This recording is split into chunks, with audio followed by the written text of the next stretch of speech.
एक असा ग्रंथ ज्यामध्ये 700 श्लोकांची दिव्य शक्ती, एक अशी कथा जिथे देवही पडले होते असहाय्य, आणि एक अशी देवी जी संपूर्ण सृष्टीला नियंत्रित करते.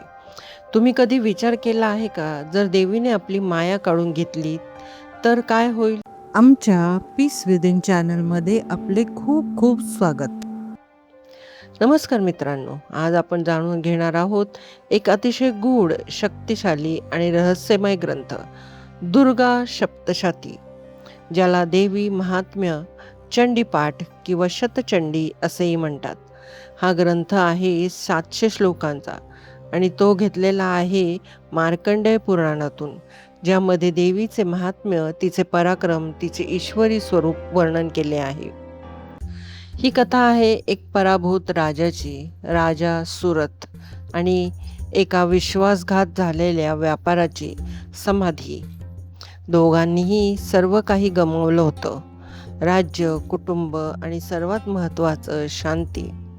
मनात असंख्य प्रश्न घेऊन ते दोघे पोचतात एका गूढ आश्रमात, जिथे त्यांची भेट होते महान ऋषी मेधा यांच्याशी. राजा आणि व्यापारी विचारतात, आमचं सर्व काही संपलं तरीही मन का शांत होत नाही? तेव्हा ऋषी मेधा सांगतात, ही सगळी आहे महामायाची लीला. महामाया म्हणजेच देवीची ती अद्भुत शक्ती, जी निर्माण करते आणि नष्टही करते, जी आपल्याला बांधून ठेवते या जगाच्या मोहात. कथेचा पहिला अध्याय सुरू होतो जेव्हा संपूर्ण सृष्टी होती एका महासागरात विलीन. भगवान विष्णू होते गाढ निद्रेत आणि त्यांच्या कानातून जन्माला आले 2 भयंकर राक्षस, मधु आणि कैटभ. हे राक्षस ब्रह्मदेवावर आक्रमण करतात सृष्टीचा नाश करण्यासाठी. तेव्हा ब्रह्मदेव करतात देवीला प्रार्थना, हे देवी, तुमची माया दूर करा, भगवान विष्णूंना जाग करा.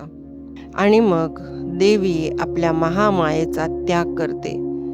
भगवान विष्णू जागे होतात आणि सुरू होते 5000 वर्षाची भीषण लढाई.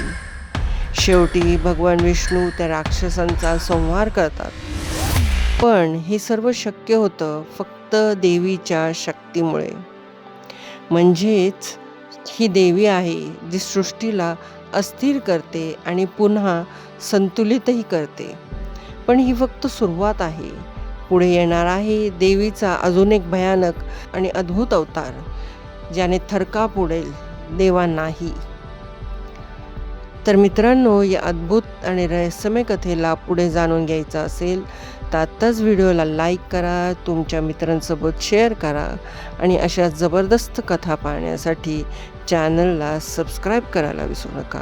कारण पुढच्या भागात आपण पाहणार आहोत देवीचा असा अवतार जो आजपर्यंत तुम्ही कधीही पाहिला नसेल. धन्यवाद.